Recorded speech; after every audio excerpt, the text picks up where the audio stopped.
In this guide, I will be showing you guys how to fix and solve Instagram IP ban. Let's get started. First, launch your settings app. Navigate to the option General. Find iPhone storage. From the list of apps, find Instagram and launch it. Click on Offload app. Again, click on Offload app to confirm it. This helps remove temporary files that could be causing the issue. Next, launch App Store or Play Store. Then search for the app Instagram. After app appears, if you find the option Update, click on it and update the app to its latest version.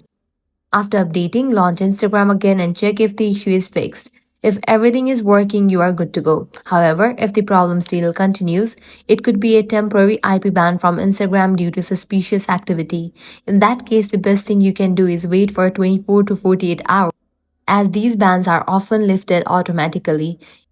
Lastly, if none of these solutions work, you can contact Instagram support team and report the issue so they can review your account. And that's it. These are some fixes for Instagram IP ban. If this guide helped you out, do not forget to like, share, and subscribe.